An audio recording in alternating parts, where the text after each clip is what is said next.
I believe the greatest threat facing the United States today is this enormous budget deficit being ran up by our federal government.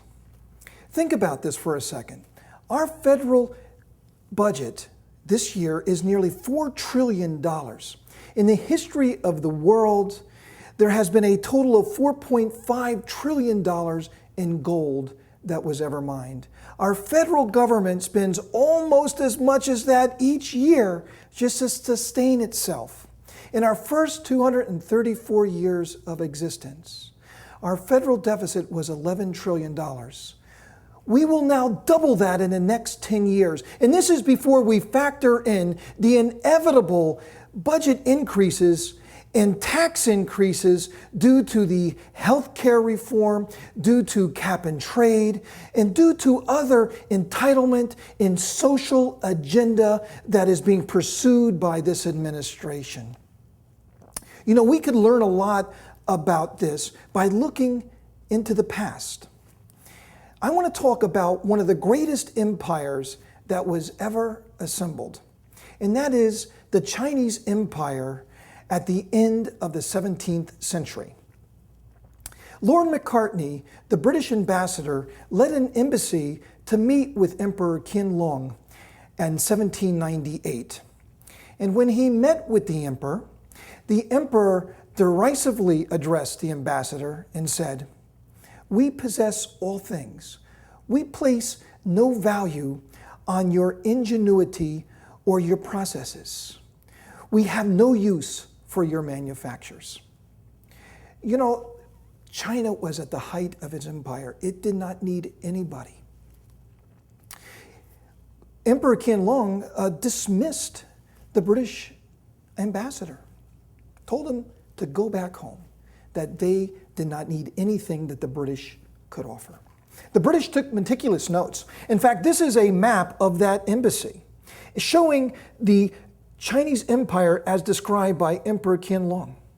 It extends all the way from the Asian continental shores of the Pacific Ocean to the Indus River and everything in between. It includes most of Southeast Asia, what is Eastern Russia today, the steppes of Central Asia, and the Korean Peninsula. They were all his. An incredible empire. Emperor Qianlong told the British, since it did not need its manufacturers, that for its tea and silk that the British wanted and was importing into Britain, that it would only accept gold and silver. So the British needed something very quickly that it could buy very inexpensively to trade with the Chinese. And they found it in the Indus-Gangetic plain of India, opium, which was plentiful and which was cheap. They began exporting into China opium, which was outlawed by Emperor Qianlong. But the British continued to smuggle opium into China until its leadership and many of its people were addicted. You know, morphine is an alkaloid of opium. And the morphine in the drug creates this sense of euphoria, as if you're feeling well, although you may be dying and sick. The drug convinces you that you're feeling well and that you're getting better. Well, it wasn't long before this sinister drug impacted China in such terrible ways. Within 40 years, and after 2 wars with the British Empire, and signing 2 treaties, the Treaty of Nanking and the Treaty of Tianjin, known as the Unequal Treaties, Britain was able to get its settlement in Shanghai in the cession of Hong Kong in which to continue its trading activities. There were millions of Chinese citizens that were living under the sovereignty of the hated foreigners. This great Chinese empire collapsed almost overnight because of its addiction to this drug. You know, there is another nation today that has fallen under the addiction of a sinister drug. and that is the United States. We are addicted to debt. I call this morphine economics. There are those around us that will claim because we're spending these trillions and trillions of dollars that we don't have, the drug that we're pumping into the veins of our nation, that we're getting better. But don't be fooled. This is only the work of the drug. This euphoria we are feeling is really killing us. This drug is killing us. Just imagine, like China, that was lying prostrate before the world community in the middle of the 19th century and forced upon it the unequal treaties by Britain, and then later France and Germany and Japan also demanded their settlements and received them. This incredible humiliation that led to a 30-year revolution, the end of dynastic rule in China.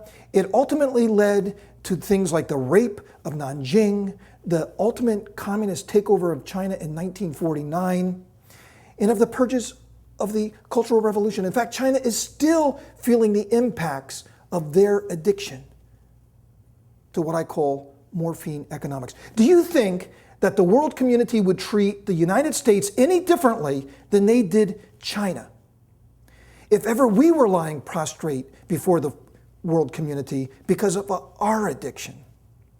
Folks, this is totally out of control. We must change courses. We must get our fiscal house in order. No great nation should have to go through what China experienced in the middle of the 19th century. And you know, the irony of this whole thing is that it is China that is buying our debt, a country that innately understands the dangers of morphine economics is the one who is providing us our debt.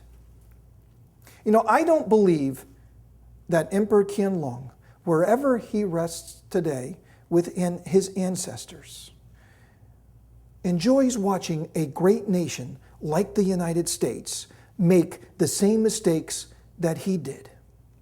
If we don't get this right now, the devastation on our country will be catastrophic. It will be unimaginable. We must get our house in order today. We must get off of this addiction of morphine economics if we are ever going to save the future of our next generation.